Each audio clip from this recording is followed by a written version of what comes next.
உயிர்த்தெழுந்த இயேசு கிறிஸ்துவின் வல்லமை ஊழியங்கள் வழங்கும் வசனப் பெட்டகம். இயேசுவே கர்த்தர். இயேசுவையே தேவன் ஆண்டவரும் கிறிஸ்துவுமாக்கினார். இயேசுவே ராஜாதி ராஜா, கர்த்தாதி கர்த்தா. கிறிஸ்துவே மரித்தோர் மேலும் ஜீவனுள்ளோர் மேலும் ஆண்டவர். கிறிஸ்துவே போதகரும் ஆண்டவருமாயிருக்கிறார். வசனப் பெட்டகத்தின் இன்றைய தின கருப்பொருள் அபிஷேகம். கர்த்தர் தாம் அபிஷேகம் பண்ணினவரை ரட்சிக்கிறார். அபிஷேகத்தை குறித்ததான வேத வசனங்களை பார்க்கலாம்.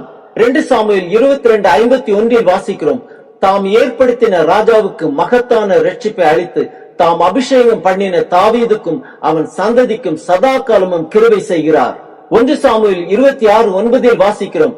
தாவீது அபிசாவை பார்த்து, அவரை கொல்லாதே, கர்த்தர் அபிஷேகம் பண்ணிவித்தவர் மேல் தன் கையை போட்டு குற்றமில்லாமல் போகிறவன் யார் என்று சொன்னான்.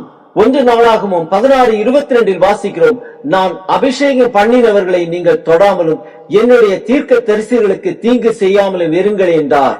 சங்கீதம் 28:8 வாசிக்கிறோம். கர்த்தர் அவர்களுடைய பலன், அவரே தாம் அபிஷேகம் பண்ணினவனுக்கு அரணான அடைக்கலமானவர். சங்கீதம் 89:20 முதல் 23 வரை உள்ள வசனங்களில் பார்க்கிறோம். என் தாசனாய தாவீதை கண்டுபிடித்தேன், என் பரிசுத்த தைலத்தினால் அவனை அபிஷேகம் பண்ணினேன். என் கை அவனோட உறுதியாயிருக்கும், என் புயம் அவனை பலப்படுத்தும். சத்துரு அவனை நெருக்குவதில்லை, நியாயக்கேட்டின் மகன் அவனை ஒடுக்குவதில்லை. அவன் சத்துருக்களை அவனுக்கு முன்பாக மடங்கடித்து அவனை பகைக்கிறவர்களை வெட்டுவேன். சங்கீதம் 92:10 வாசிக்கிறோம். என் கொம்பை காண்டாமிருகத்தின் கொம்பை போல உயர்த்துவீர், புது எண்ணெயால் அபிஷேகம் பண்ணப்படுகிறேன். சங்கீதம் 84:9 வாசிக்கிறோம். எங்கள் கேடகமாகிய தேவனே, கண்ணோக்கமாயிரும், நீர் அபிஷேகம் பண்ணினவரின் முகத்தை பாரும். சங்கீதம் 23:5 வாசிக்கிறோம். என் சத்துருக்களுக்கு முன்பாக நீர் எனக்கு ஒரு பந்தியை ஆயத்தப்படுத்தி என் தலையை எண்ணெயால் அபிஷேகம் பண்ணுகிறீர், என் பாத்திரம் நிரம்பி வழிகிறது. சங்கீதம் 18:50 வாசிக்கிறோம். தாம் ஏற்படுத்தின ராஜாவுக்கு மகத்தான ரட்சிப்பை அளித்து தாம் அபிஷேகம் பண்ணின தாவீதுக்கும் அவன் சந்ததிக்கும் சதா காலமும் கிருபை செய்கிறார். ஏசாயா 10:27 வாசிக்கிறோம். அந்நாளில் உன் தோளினின்று அவன் சுமையும் உன் கழுத்தினின்று அவன் துக்கமும் நீக்கப்படும், அபிஷேகத்தின் நுகம் முறிந்து போம். லூக்கா 4:18 முதல் 20 வரை உள்ள வசனங்களில் பார்க்கிறோம். கர்த்தருடைய ஆவியானவர் என் மேல் இருக்கிறார், தரித்திரருக்கு சுவிசேஷத்தை பிரசங்கிக்கும்படி என்னை அபிஷேகம் பண்ணினார்.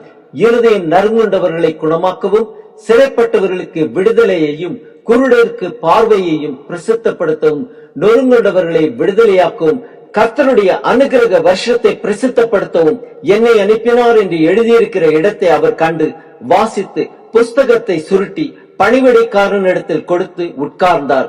ஜெப ஆலயத்தில் உள்ள எல்லாருடைய கண்களும் அவர் மேல் நோக்கமாயிருந்தது. 2 கொரிந்தியர் 1:21 வாசிக்கிறோம். உங்களோட கூட எங்களையும் கிறிஸ்துவுக்குள் ஸ்திரப்படுத்தி நம்மை அபிஷேகம் பண்ணினவர் தேவனே. எபிரேயர் 1:9 வாசிக்கிறோம். நீ நீதியை விரும்பி அக்கிரமத்தை வெறுத்திருக்கிறீர், ஆதலால் தேவனே, உம்முடைய தேவன் உமது தோழரை பார்க்கிலும் உம்மை ஆனந்த தைலத்தினால் அபிஷேகம் பண்ணினார். 1 யோவான் 2:27 வாசிக்கிறோம். நீங்கள் அவராலே பெற்ற அபிஷேகம் உங்களில் நிலைத்திருக்கிறது, ஒருவரும் உங்களுக்கு போதிக்க வேண்டியதில்லை.